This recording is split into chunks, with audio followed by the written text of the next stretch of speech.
Auto, nauwi ho sa habulan at barilan ang paghahain sana ng arrest warrant ng mga pulis sa isang Chinese national na naharap po sa kasong kidnapping. Arestado naman ang suspect matapos siyang makorner dyan sa Bonifacio Global City o BGC. Kunin natin ang live report ni Mark Gabriela. Mark! Alex, kasalukuyang nagpapagaling sa ospital itong Chinese na suspect matapos nga magtamo ng tama sa likod, makaraan niya makipagbarilan sa mga operatiba ng PNP Anti-Kidnapping Group. Sasampa naman siya ng mga karagdagang kaso, kabilang na ang attempted murder, illegal possession of firearms at illegal possession of explosive.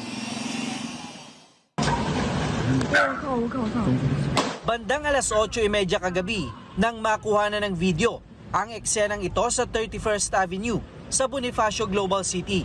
Ang mga nakasibilyang lalaki, mga operatiba ng PNP Anti-Kidnapping Group, hinahabol at pinapaputukan nila ng baril ang puting SUV na minamaneho ng Chinese national na si Zhao Yushi na wanted sa patong-patong na kaso na resistance and disobedience to an agent of person in authority, unjust vexation at crime of other deceits.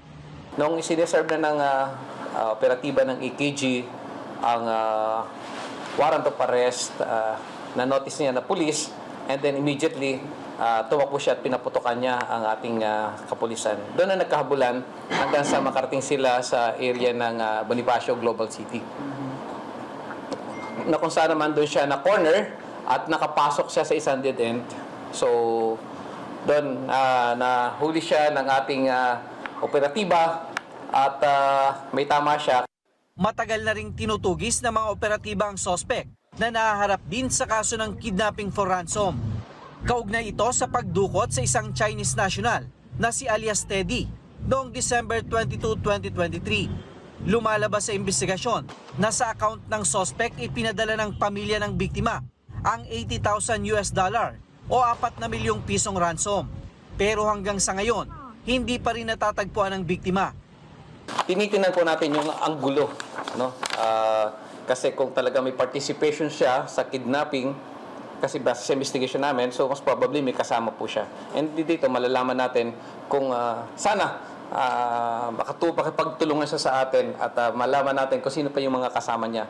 Nakumpiska sa sasakyan ng suspect ang isang submachine gun, isang Colt caliber 45, isang Karl Walter caliber 7.65mm pistol, isang dagger knife at isang granada.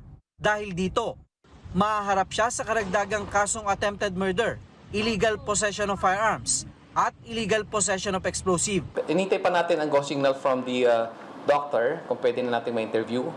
Of course, papailan natin siya kagad ng kaso. And then yung warrant, pag-return tayo ng warrant sa concerned court. Alex, sinukumpirma ngayon ng AKG yung report na may mga iba pang nadamay na mga sasakyan at property dyan sa kanilang operasyon sa BGC. Ang pagtitiyak ng AKG, handa naman daw nilang harapin kung may mga na-damage dito nga sa kanilang operasyon. Alex? Okay, maraming salamat sa Mark Gabriel. Mata natin dyan sa Campo Crame. Maraming salamat sa inyo pong pagsubaybay sa Mata ng Agila Primetime.